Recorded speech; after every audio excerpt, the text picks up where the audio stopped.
C'est au cours de la conférence de presse sur le bilan de la diplomatie russe en 2018, donnée ce mercredi 6 février 2019,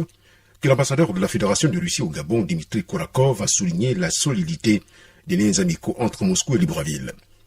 Outre la coopération bilatérale, Dmitry Kurakov a également abordé, entre autres sujets, la situation de crise institutionnelle au Venezuela,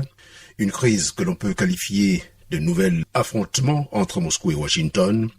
le durcissement des sanctions occidentales contre la Russie, la Syrie ou encore le retour de la Russie en Afrique. L'histoire des relations diplomatiques entre Moscou et Libreville remonte à la période soviétique, le 15 octobre 1973, après l'éclatement de l'Union soviétique en 1991 et une longue absence sur le continent, la Russie s'investit depuis ces derniers temps en Afrique, notamment au Gabon.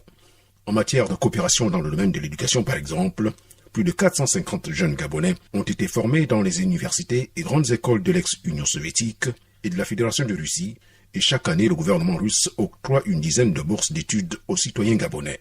Sur le plan culturel, l'ambassade de Russie au Gabon a organisé en 2016 la première tournée en Afrique centrale, principalement au Gabon, du ballet russe, et en 2018, 3 expositions de peintres modernes russes.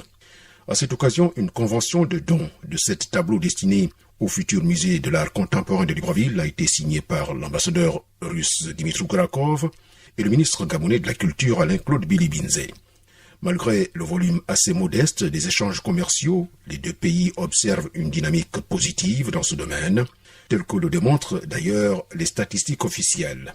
Rien que pour la période allant de janvier à novembre 2018, la Russie a importé du Gabon 266 000 tonnes de minerais de manganèse pour une valeur de 89 millions de dollars, tandis que le Gabon a importé de la Russie pour plus de 6 millions de dollars de produits pétroliers, des aliments d'origine végétale et animale, y compris la viande et abats comestibles. Par ailleurs, l'intérêt des entreprises russes pour le marché gabonais ne cesse de s'accroître depuis ces derniers temps, notamment dans les secteurs tels que l'exploration géologique, l'exploitation des ressources minières ou de l'énergie.